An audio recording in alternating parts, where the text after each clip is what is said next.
1000 രൂപയുടെ 18 മാസ തവണകളും സ്കീം 2-ൽ 2000 രൂപയുടെ 15 മാസ തവണകളുമാണുള്ളത്. ഓരോ മാസവും നറുക്കെടുപ്പ്. വിജയികൾ തുടർന്ന് പണമടയ്ക്കേണ്ടതില്ല. Anupama gold gallery, golden diamond, Edavanna, Thiruvali, Othayi. ഇനി അഭിമാനത്തോടൊപ്പം ആത്മവിശ്വാസവും. മികവാർന്ന സേവനങ്ങൾ കൊണ്ട് ഓരോ ആഘോഷവും ധന്യമാക്കി.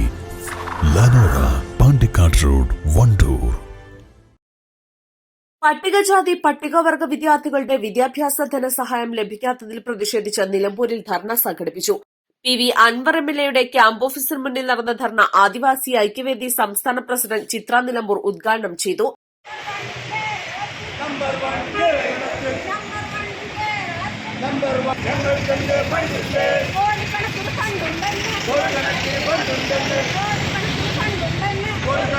അഞ്ചാറ് വർഷമായിട്ട് 140 കോടി രൂപ നമ്മുടെ കുട്ടികൾക്ക് കുടിശ്ശികയായിട്ട് ഈ ഗ്രാൻഡിന് കൊടുക്കാനുള്ളതാണ്. പെൻഷൻ ചോദിക്കുമ്പോൾ അത് കുടിശ്ശികയായി കിടക്കുന്നു. സാധാരണക്കാരുടെ ഓരോ അവകാശങ്ങളും ഇല്ലാതാക്കിക്കൊണ്ടാണ് നമ്മുടെ LDF സർക്കാർ ഇപ്പോൾ ഓരോ ദിവസങ്ങളും മുന്നോട്ട് പോകുന്നത്. എന്നിട്ടും അവർ പറയുന്നത് ഈ സംസ്ഥാനം നമ്പർ 1 ആണ്. ഈ നമ്പർ 1 എന്ന് പറയുന്ന സംസ്ഥാനത്തിൽ ഒട്ടാകെ സഞ്ചരിച്ച ഒരു വ്യക്തിയാണ് ഞാൻ. അപ്പോൾ എനിക്കും തോന്നിയിട്ടുണ്ട് ഇത് നമ്പർ 1 തന്നെയാണെന്ന്. കാരണം ഈ കേരളം വിട്ട് മറ്റുള്ള രാജ്യങ്ങളിലേക്ക് പോലും പോയിട്ടുള്ള ഒരു വ്യക്തിയാണ് ഞാൻ. അവിടേക്ക് കാണുമ്പോൾ എനിക്കും തോന്നിയിട്ടുണ്ട് നമ്പർ 1 തന്നെയാണെന്ന്.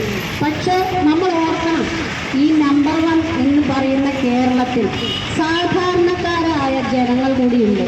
ആദിവാസികൾ മാത്രമല്ല, പട്ടികജാതിക്കാർ മാത്രമല്ല, എത്രയോ പാവപ്പെട്ട ജനത ഇന്നും ജീവിക്കുന്നത് ഞാൻ കണ്ടിട്ടുണ്ട്.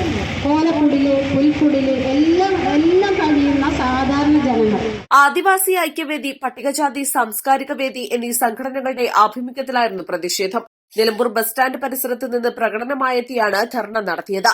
ദളിത് സമുദായ മുന്നണി പ്രസിഡന്റ് സുധീഷ് പോത്തുകൽ അധ്യക്ഷത വഹിച്ചു. പട്ടികജാതി സാംസ്കാരിക സമിതി പ്രസിഡന്റ് അനീഷ് നിലമ്പൂർ, കോരൻ കോഴിക്കോട്, സുമേഷ്, ഉണ്ണികൃഷ്ണൻ തുടങ്ങിയവർ പ്രസംഗിച്ചു. East life, Nilambur.